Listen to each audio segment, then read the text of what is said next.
It's time now for Here's the Thing, a show that's all about you with your host, Lauren Cardinal, a board-certified hypnotist and results coach. If you're looking to make a positive change this year, learn lifelong tools to reduce stress and be present, if you're stuck and need to remove the blocks that are from success and happiness in the areas of your life, or if you want to get a new perspective on things, well, it's time to talk to Lauren Cardinal. To talk to Lauren, call 732-748-1079. That's 732-748-1079. And now, here's your host, Lauren Cardinal. Thank you for joining me for Here's the Thing. I'm Lauren Cardinal, your host. Is it time for change? If you want to change your life, it starts with changing your mind. So thank you for listening and welcome to the show tonight. I'm grateful to those of you listening on 107.9 FM or online right now, and also to the Sussex County listening audience at 97.5 FM.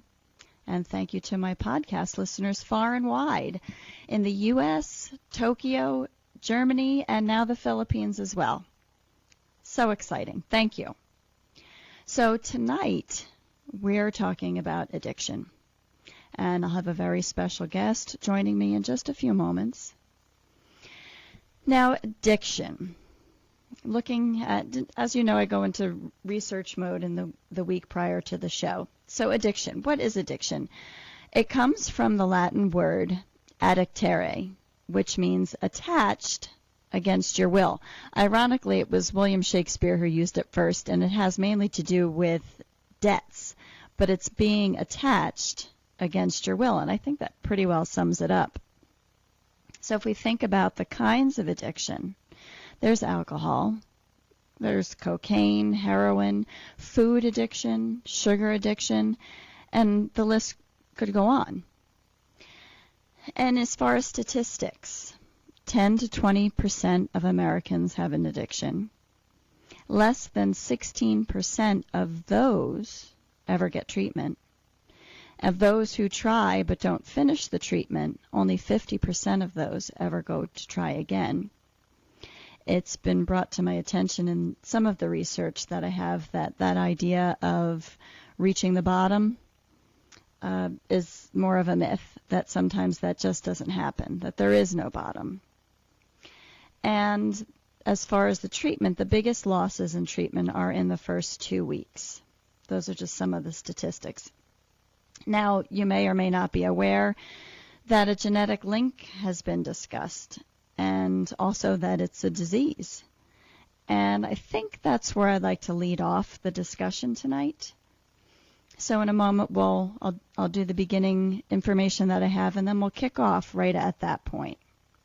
So first off, tonight's show is brought to you by North Star Asset Management, investment advisors located in Panther Valley with over 30 years of investment experience. You can check them out online at www.nstarinvest.com. They've been helping people create long-term success with their financial plans by choosing the appropriate withdrawal rate. If you're at a distance from their location and aren't sure whether you're in their service area, you can reach out to John or Andrew. They often do house calls, and they may be able to come to you. For more information, call 908-850-9991. That's 908-850-9991.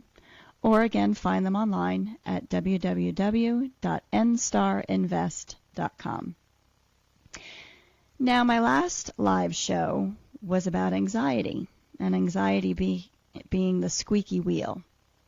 And the idea is that if we think of our conscious mind as our captain and our subconscious mind as the crew, that there's a member of our internal crew that gets pretty loud about where we need to pay attention to something important, and all of the other crew members need to get louder in order to be heard. And then we have the experience of overload, of everything needing our attention, and we're overwhelmed, when rationally we can't explain why. And that's what anxious feelings feel like. And if you experience anxious feelings and want to know more about what we discussed on the show, or if you heard it and you'd like to hear it again, you can find that podcast as well as all of my previous shows' podcasts on my website, which is www.laurencardinal.com.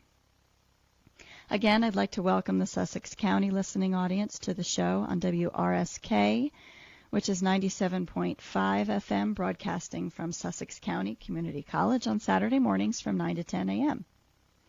The shows are recorded live here on Monday nights, and they're done here at WOLD. For my Sussex County listeners, if you'd like to listen live or call into the shows are live on Monday nights from 7 to 8 p.m. on WOLD Radio. You can listen to the show on the internet at WOLDradio.com or through the TuneIn Radio app on your phone.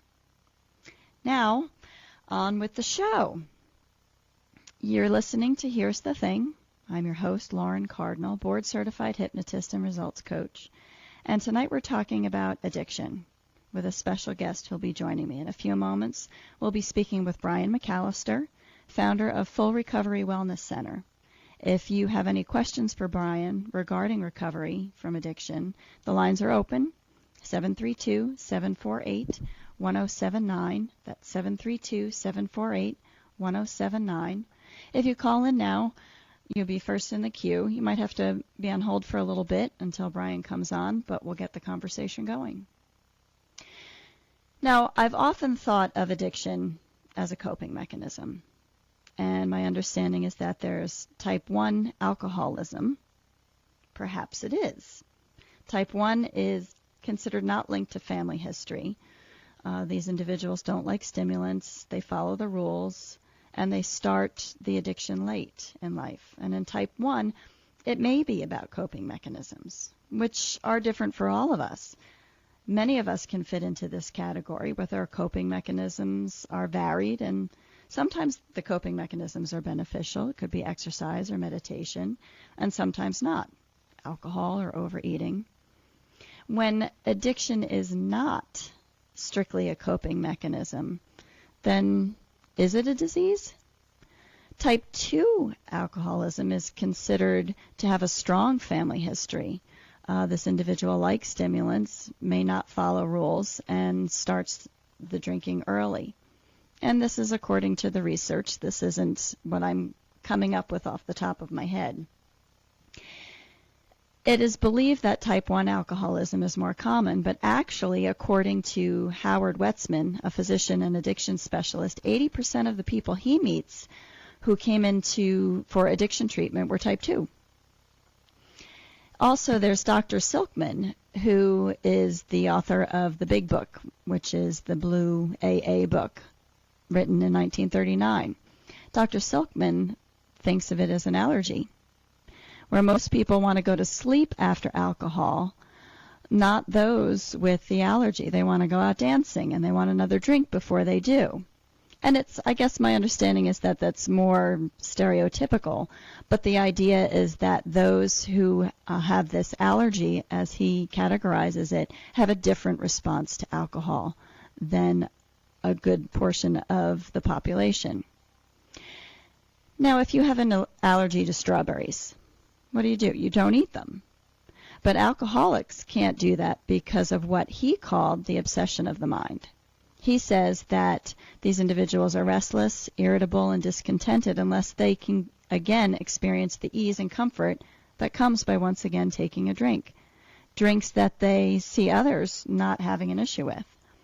It's this irritability and restlessness that drives them to take the first drink, and then that allergy is affected. You see, we know that we're allergic to strawberries, let's say, by eating one. We eat one, have a bad reaction, and then it's easy not to have them because the experience is so unpleasant. But in the case of what Dr. Silkman describes, the allergy is there and only known once the alcohol is taken, but the reaction is not unpleasant, and so it begins. Interestingly, 1988 was the first study in literature on addiction as a brain disease.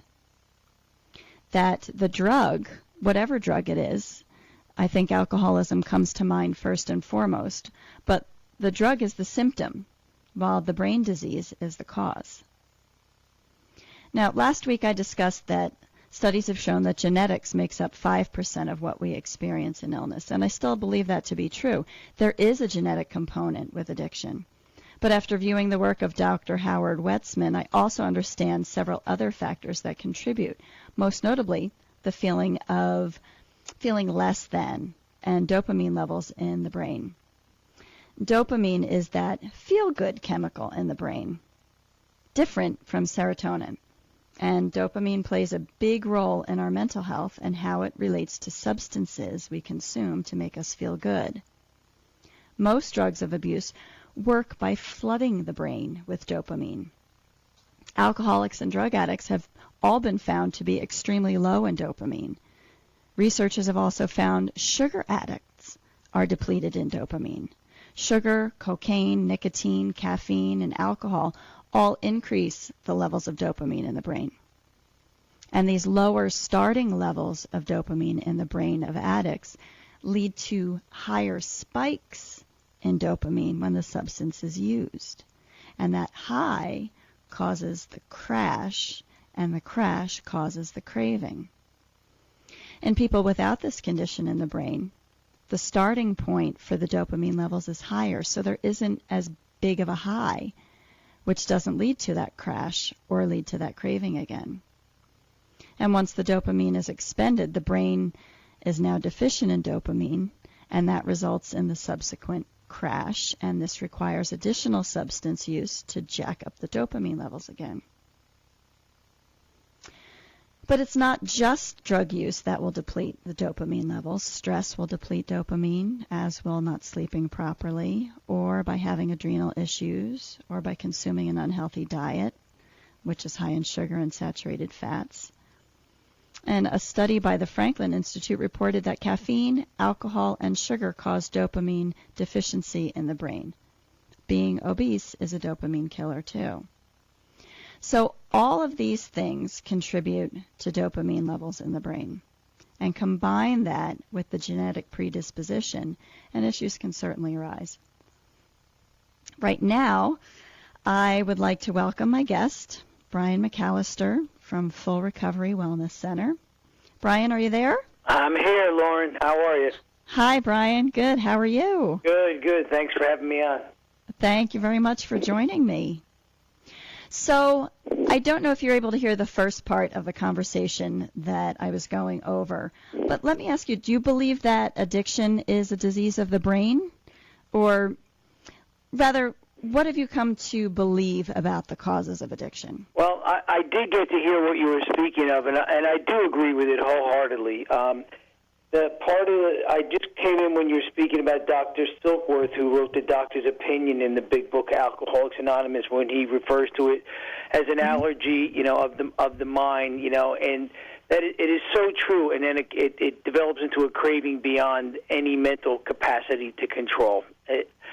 I can just speak for myself that when I started drinking and drugging, I finally felt comfortable in my own skin. That's something else that I can agree with wholeheartedly. And I've been to thousands of 12-step meetings, and I work in the industry. I'm the CEO of a drug and alcohol rehabilitation center, and it's just a common trait among alcohol and drug abusers, that sense of uncomfortability and discontentment that you mentioned earlier in your statement.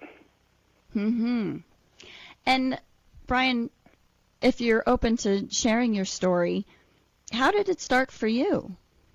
Well, for me, I'm from a good long line of Irish Catholic alcoholics. My first 12-step sponsor said, "You come by it honestly. Birds fly, fish swim, we drank." And that's just the way it was. I never heard the word alcoholism or anything like that in my early days. I knew my family was a little different. They drank hard, they played hard, they fought hard, and then everybody just seemed to kind of forget about it in the morning, make up, kiss, and pretend things never happened. When I was about 12 years old, I was with a couple of guys. One guy's name was Goofy, and the other guy's name was Butch. So I wasn't running with the Harvard crowd, and we hooked up like a lot of people do, and we got a couple 6-packs of beer, and we started drinking it. And from my very first mind-altering substance, which was beer, I was hooked. I immediately fell in love with it. I chased it for many, many years. I felt that sense of ease and comfort that you mentioned earlier that came from taking a few drinks. And almost immediately, things changed. My friends changed. My schoolwork got, I started dropping in grades. All types of consequences started happening. But what let me know now, I didn't know this then, that I was an alcoholic from the get-go, was that no matter what the consequences, no matter what negative impacts, that craving for that sense of comfort and feeling of being at peace in the world and with myself kept me drawing me back. It was so elusive, but that's what I wanted. And being I'm an older guy, I was raised in the 70s, drugs immediately followed. So my story was pretty much this. I went from a decent student to a lousy student. I went from chasing drugs and alcohol. I was expelled from a high school permanently. I was on my own by the time I was 17 and bouncing around the country. Alcoholics and addicts, typically, we look to change outer circumstances rather than our inner problems, our inner challenges. And that's what I did. I made my first geographic change when I was 17, 18, right around that time, and I went up on the West Coast. But like most alcoholics and addicts, I took me with me. So I ran into the same people I left behind in New Jersey. I wound up continuing down this road where things got progressively worse, but I chalked it all up to bad breaks, or it's just a problem going to happen to anybody. I'm just partying, I called it a party. It was self-destruction on a grand scale, but I talked to myself in certain ways, and I convinced myself that certain things were happening just because, it's just part of life. I convinced all my friends were doing the same thing, so it didn't seem unusual for some of these things to happen. There was legal issues. There was accident after accident. I had to pay. Coincidentally, one of the first car totals I did was on High Street. That should have been a tip-off, but where I bought a telephone pole.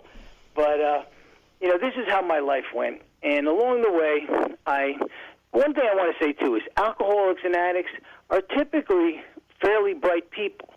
We self-sabotage our own success for some reason, whether it's dopamine levels, whether it's environment, whether it's just the way we were trained to think about ourselves. When things start going well for us, we have the habit of self-sabotaging. We work towards a goal. We try to accomplish a task.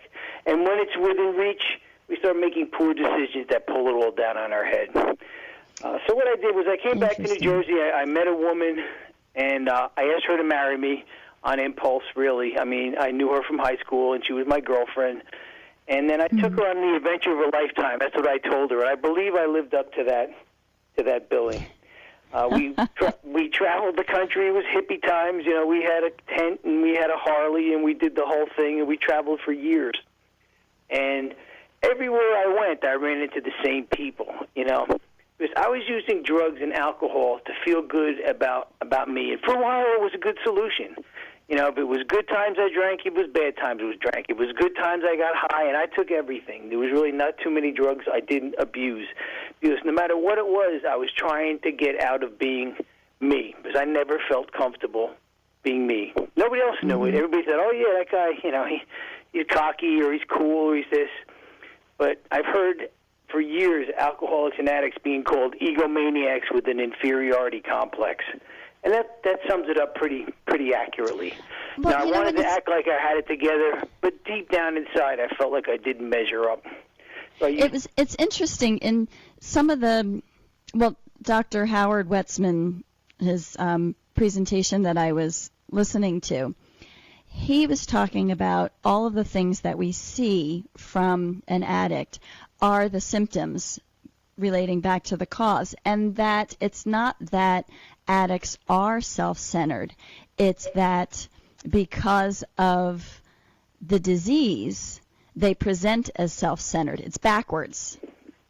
Exactly. Would you agree with that? I do agree with that. I agree that the addiction was really a symptom of my mind or my soul sickness or whatever else you would like to call it.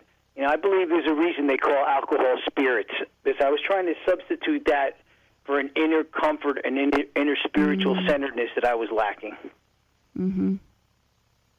Brian, let me ask you, you mentioned that you had your first beer when you were 12.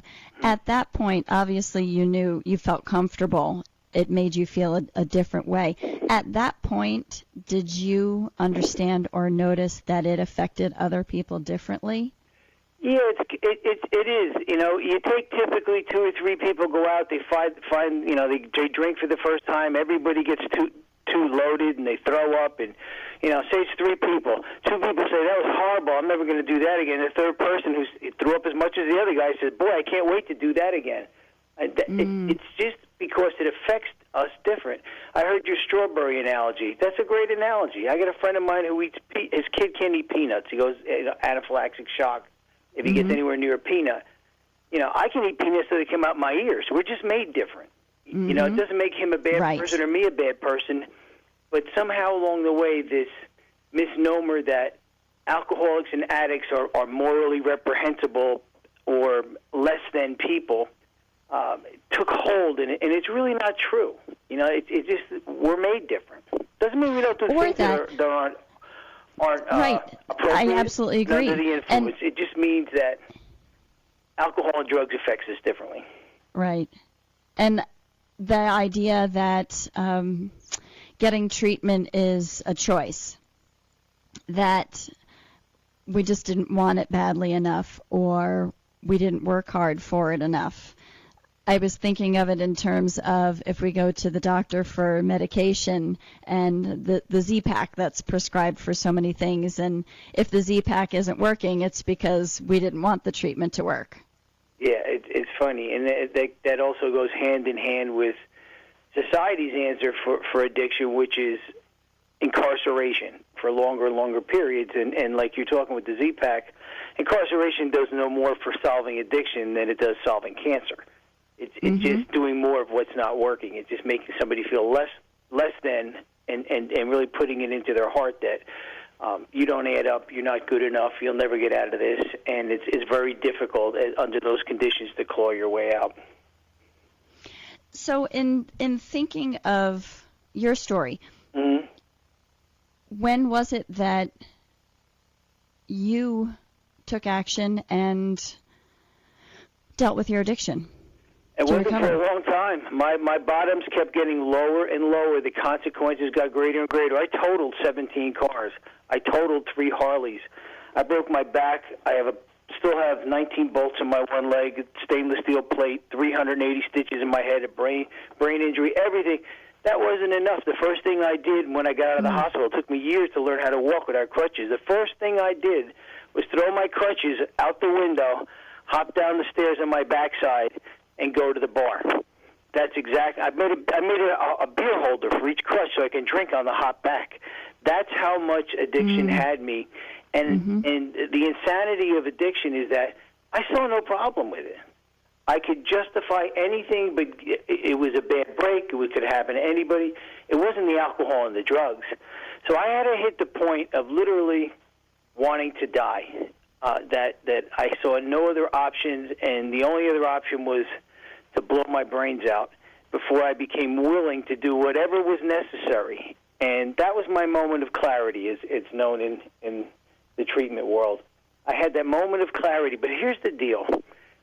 I see people all the time. I have a sister who died from heroin addiction, and I was with her one day, a couple of years before she died, and we got to a detox. And we sat there for 7-8 hours trying to get her into this place.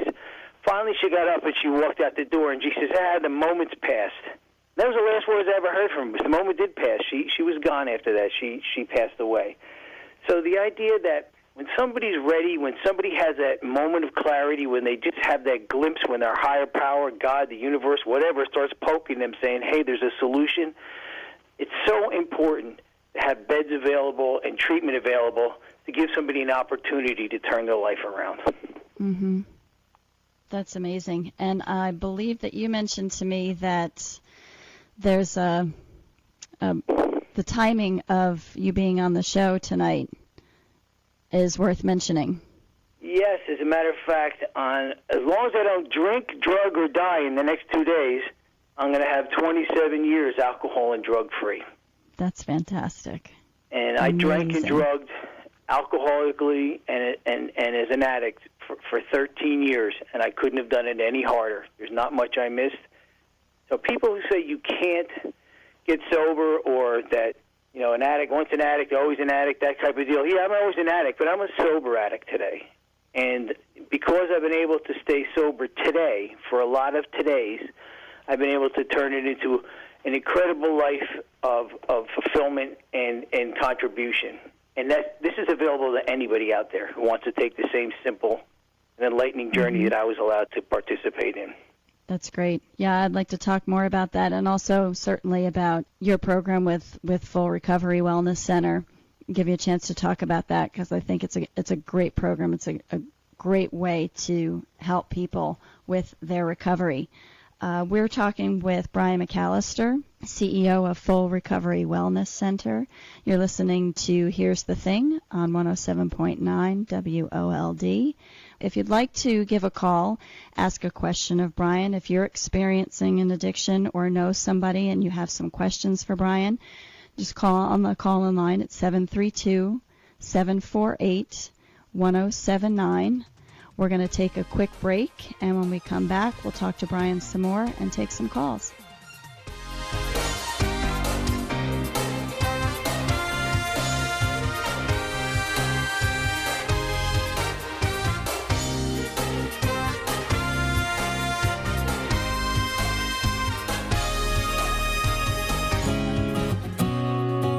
For those of you who are retired or close to it, have you taken the time to conduct a safe withdrawal rate analysis? If you're like me, you've spent a lifetime saving for retirement, and now you want to make sure that it lasts. Few things are more important to long-term success of your financial plan than choosing an appropriate withdrawal rate, and establishing that rate early on can make all the difference. The investment advisors at North Star Asset Management in Panther Valley can help you determine what withdrawal rate is right for you. They've been working with retirees in the area for the past 30 years. For more information, the number to call is 908-850-9991. That's 908-850-9991. Or find them on the web at nstarinvest.com. And now, back to Here's the Thing, a show that's all about you on WOLD. And your host, Lauren Cardinal, a board-certified hypnotist and results coach. If you'd like to speak to Lauren, you can call in at 732-748-1079. That's 732-748-1079. Let's get back to the show with your host, Lauren Cardinal. Hello and welcome back. If you're just joining us, I'm Lauren Cardinal. And tonight we're talking about addiction. If you know someone who needs assistance for recovery and you have a question for Brian McAlister, please call in 732-748-1079. Brian, Full Recovery Wellness Center. Tell us a little bit about your company. Well, the Full Recovery Wellness Center it came about after I wrote a #1 best-selling book on recovery. I've been blessed to have a wonderful recovery. I'm not a college graduate yet. I became a CEO in running a major industry. A good portion of it had thousands of people working for me. I wrote this book, and I started the company because I realized what was missing in my life was I needed to do something with all this energy that I had. I needed to figure out what made me feel good about being Brian. I needed a substitute for drugs and alcohol to fill that void. And I had the epiphany that, alcoholic people and drug addicts really, who's more capable of developing an intense, single-minded focus than an alcoholic or an addict when they want what they want? It's actually a gift. Most people can't muster that type of commitment. I risk my health, my family, my money, my everything in my life, my freedom to get what I wanted. When I figured out what made me tick and got a spiritual foundation, I found a God of my understanding. And then I took my dreams and my goals and my desires, and I combined them with that intense, single-minded focus that all alcoholics and drug addicts have. I was able to turn it into a really good life, and that's what we do at the Full Recovery Wellness Center. Being sober, not using, isn't enough. There's got to be something more, something better, and it begins with the sobriety, it begins with the recovery, it begins with the spiritual centeredness, but then you need to take action.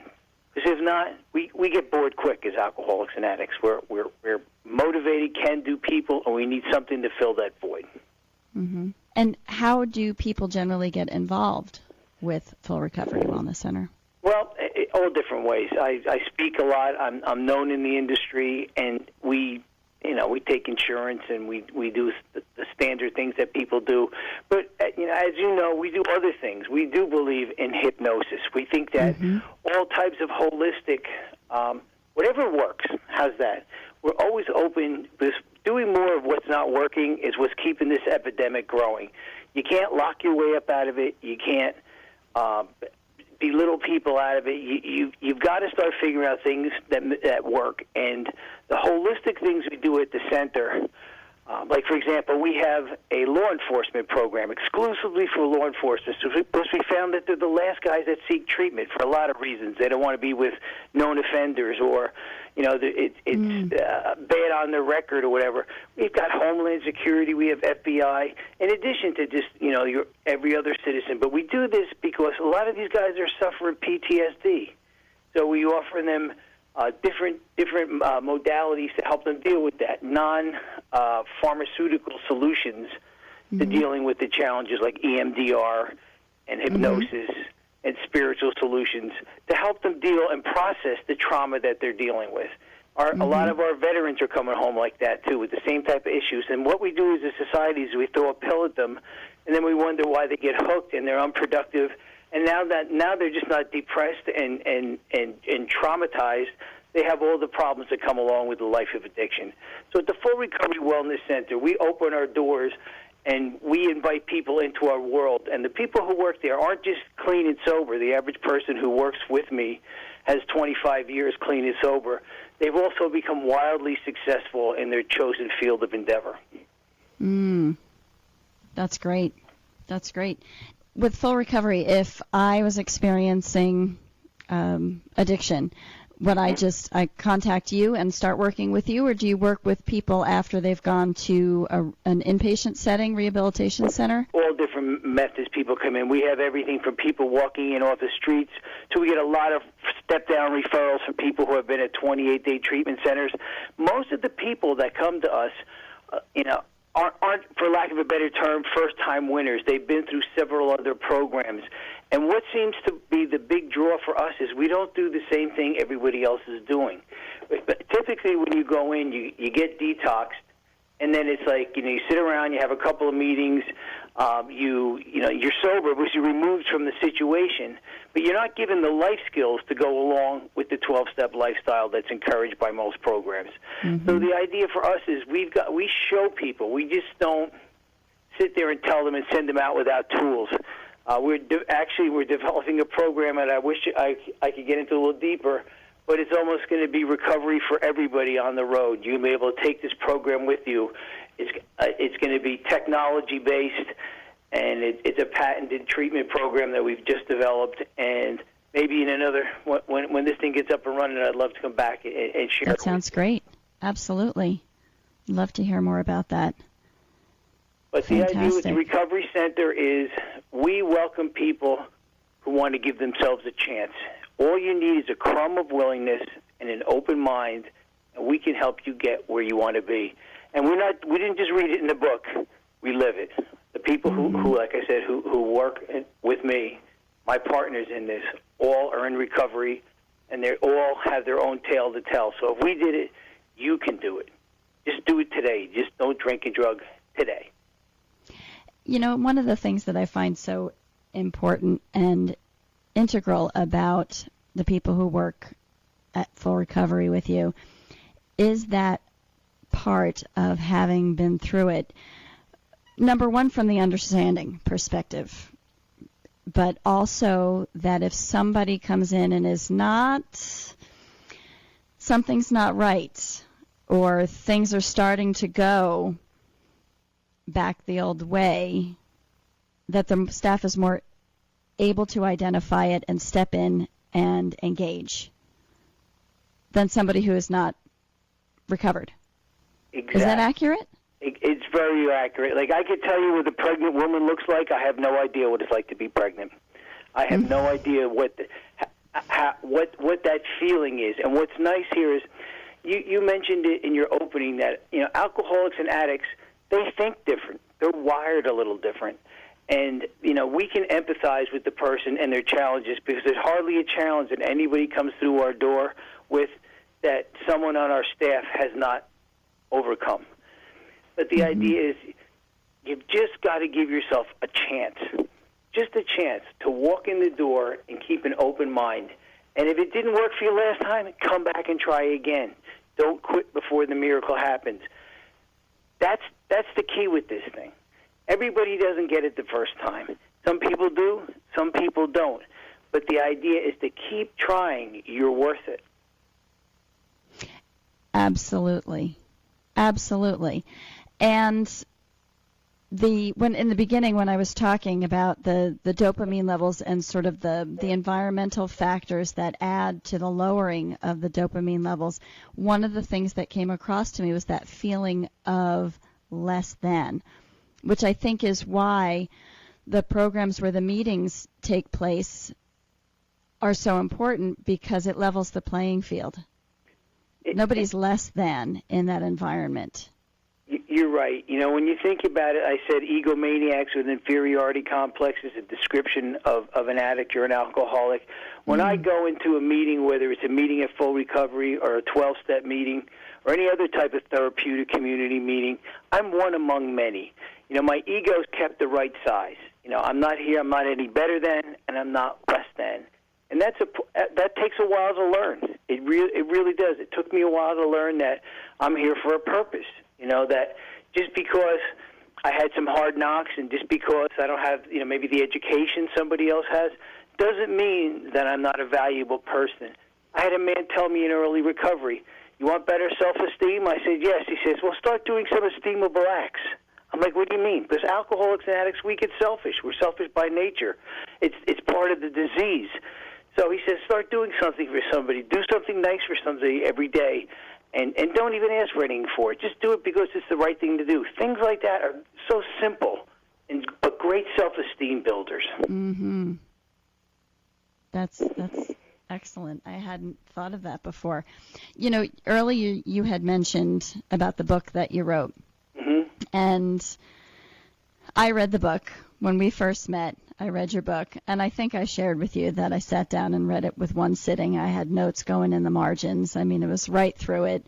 I thought it was an amazing book. And for those of you who are not familiar with the book, I think it's just called Full Recovery, isn't it? Yeah, actually we have a new edition out with some updated things in it. It's called Full Recovery, The Recovering Person's Guide to Unleashing Your Inner Power. Mm-hmm. We all have some personal inner power. I admitted I was powerless over drugs and alcohol, which actually gave me an opening to learn about things. But let's face it, to fix a problem, you have to admit there's a problem. But I'm not powerless over everything. My higher power gave me the power of choice, for example. When I was drinking a drug, and I surrendered that power of choice to my drugs. But now that I've gotten it back, I can choose. I have the power to help somebody else out, help save a life, be in this industry, whatever the case may be. But this really shows people how not to manufacture anything or how to become a billionaire in 15 easy lessons. It really gets down to the heart of who you are, what your purpose is, what makes you feel good about being you, how to have fun and keep moving forward with a sober, clear head. Brian, one of the things that you mentioned earlier about not feeling comfortable in your skin and what you just said about surrendering your choice that you were to the addiction. And I'm relating the two, thinking that you surrendered your choice because you didn't feel like you had a choice. Because the only way that you felt comfortable, that you felt like you, was in that state. Is that correct? That is correct. And so I feel like the important message with that is that it's still possible to feel like you when you have the proper tools as part of your recovery. That is 100% correct. You have to figure out what makes you feel good about being you. If you have a second, I'll give you an example. We had a gentleman who wound up with us, who had been through several programs, and he was banged up. He was actually in a psychiatric institution for a couple of months. And when we picked him up, we got him off of all the medication he had on, got a baseline on him where he was at. We had a medical doctor do this, Dr. D. And when this all happened, I started noticing the guy was brilliant. I'm watching him. He's reading like 3 books a week. I mean, like 300-page books. Finally, I started saying, "What's your story?" And once I said, "You seem pretty bright." He says, "I should be. I have a master's from the London School of Economics." I'm like, "What? What are you doing in the psych ward?" So he starts telling me his story, and his story was basically that. I said, what do you like about finance? He was a financial wizard. He goes, "I hate finance." I'm like, "Well, what are you doing it for? You could do anything. You're obviously brilliant." He goes, "Well," he started telling me a story how his parents forced him into this. And I'm like, "Well, what would you like to do?" He goes, "Well, I like working with my hands. I like being outside. I like environmental things." Then I said, "Well, what other goals do you have?" He goes, "Well, I'd like to be married someday." And I was like, "Well, what's your deal with that?" "Well, I'm already divorced, and I've had bad relationships." So I asked him, I said, "Well, who do you talk to about your career?" He says, "Well, my mother. My mother loves me." I said, "Well, what does she know about finance?" "Well, she knows nothing about finance. She's a landscaper." I said, "Okay, well, what about your mother's relationships?" "Well, she's divorced 3 times." I said, "Well, listen, your mother might love you, but unless you want to be divorced 3 times and be a landscaper, she's probably not the best person to go through for this kind of advice. What makes you feel good about being you?" So we went through the whole process in the full recovery program and in the full recovery book. I wanted the guy. I just had lunch with him last week. He called me up. He's sober 5 years. He's married with a child. He runs a small electrical business where he installs hospital equipment. He's got 20 people working for him. He said, "I'm not making hundreds of millions, but I'm living a great life. I love my life. I'm sober. I get up every day. I have a purpose," and that's part of it. Sure. Everybody's got a purpose. Everybody's got a dream. And it's not somebody else's dream. It's your dream. It's what the creator, whatever your idea of that is, put into you. And we give people permission to be themselves. And then we give them the tool set to go out there and turn it into reality. Not just stay sober, but how to have a life. Mm-hmm. I think finding that purpose is essential for everyone. Absolutely. And to have it as part of the recovery, like you said about being solely focused for an addict, adds to their ability to recover once that purpose is identified. Absolutely. My life is so good, Lauren, that I wouldn't even think about picking up a drink or a drug. I have a beautiful home. I have a beautiful family. I have a career where I get to impact and touch people. I have purpose. I travel. All these wonderful things. As long as I remember every day that I have an allergy to alcohol and drugs, and when I take them, I'm lost. I used to know a guy who said, every time I take a drink, I break out in handcuffs. You know what I mean? So that was his allergy. And that's kind of how it is.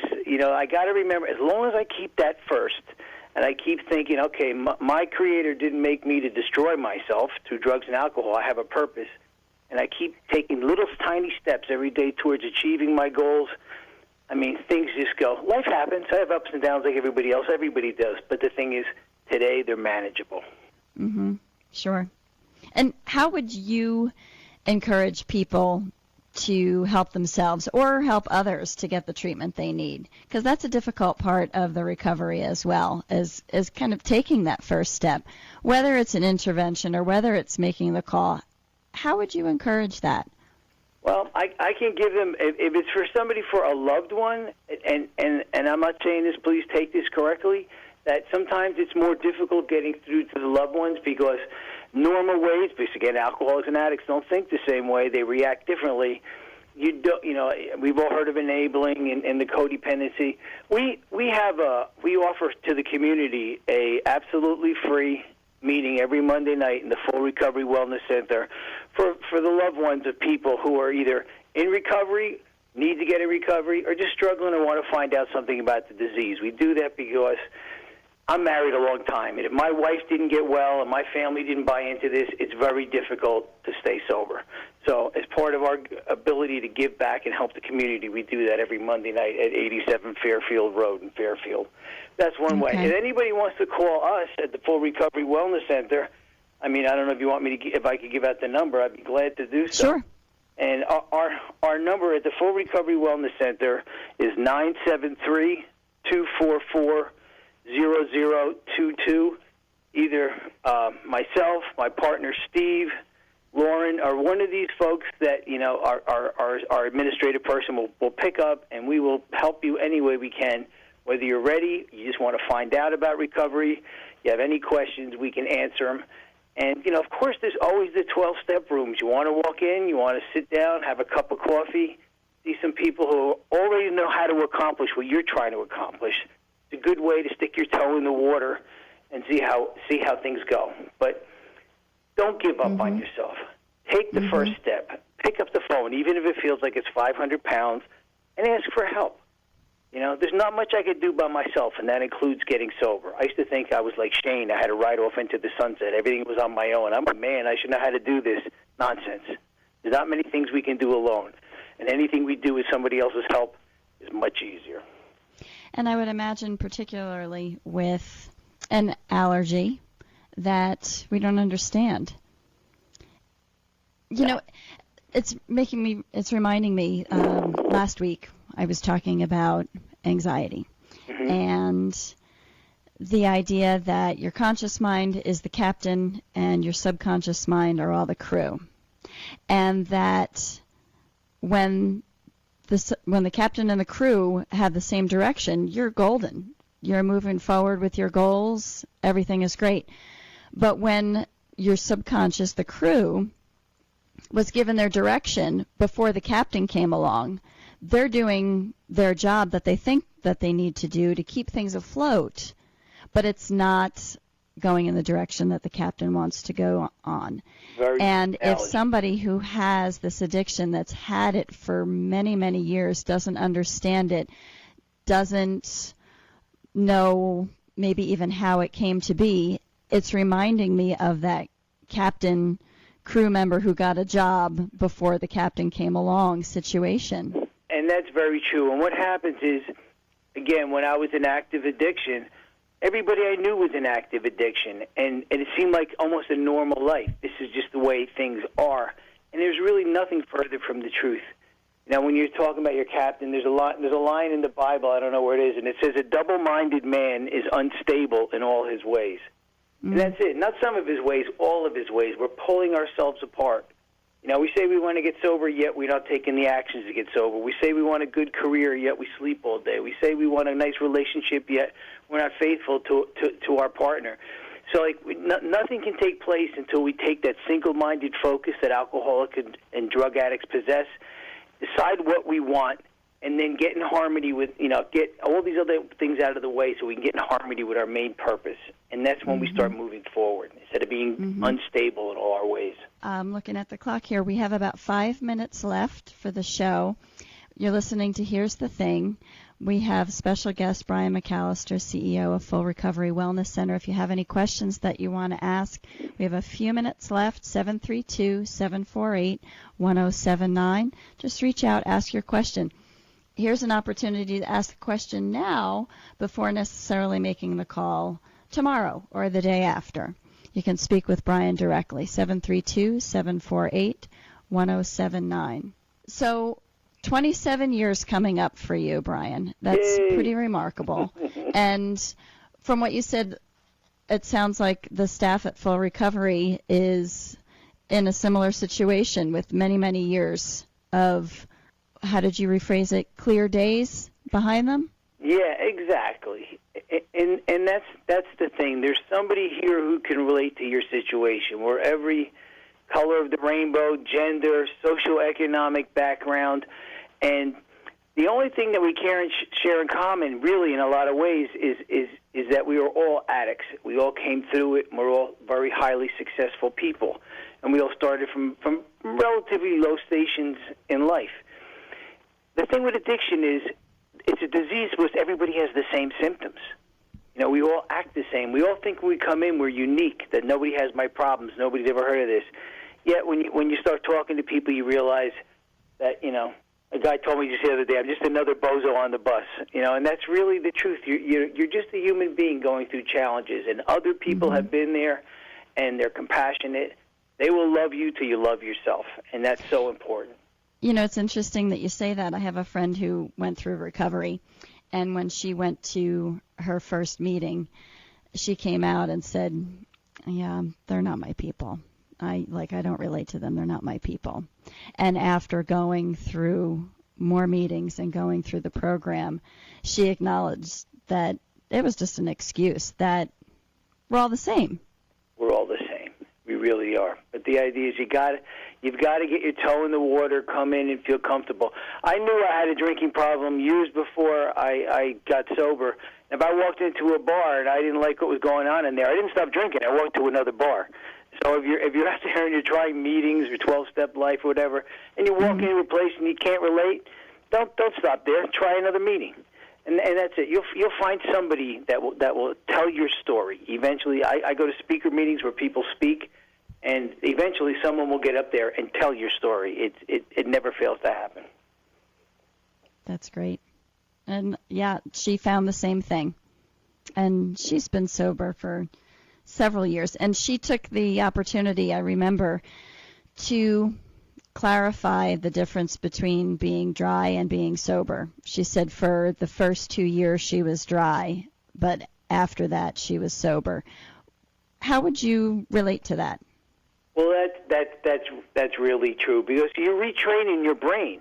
You know, let's face it, the limbic system, which is the fear-based, ego-based part, the old part of the brain, it runs quicker than the prefrontal cortex. And I had to rewrite the software in my head, and it took time. I didn't start out thinking the way I thought at the end of my run. All the I-nevers, the things I said I wouldn't do, the attitudes I had, the things I wasn't proud of, came one crumb at a time. What became acceptable over time took time. So it's like a 12-mile walk into the woods. It's a 12-mile walk out of the woods. But one day at a time, reprogramming your mind for success, building on those small little successful things that happen by not picking up drink and drug, not seeing the legal issues, the family issues, the work issues, seeing them clear up and seeing everything change. After time, you're not dry anymore. You see the joy in this lifestyle. My life is so good, Lauren, and it's because the best thing that ever happened to me was I became a drug addict and an alcoholic, because I wouldn't have found this way of life any other way. Right. What I had to go through. Every mistake leads to where we need to be. Yes, and all that hard living is being put to good use now. That's great. So great to hear. Very inspiring. Brian, I'd like to thank you for joining me tonight. For anyone who is interested, Brian at Full Recovery Wellness Center, you can find them at recoverywellnesscenter.com or 973-244-0022. I'd like to thank you for joining me, Brian. I'd like to thank my sponsor, North Star Asset Management. I'd like to thank you for listening tonight. Set your calendar and tune in next week live at 7 p.m. Eastern Standard Time. You don't want to miss the show. Until then, keep it light, smile, and enjoy. Good night. Good night.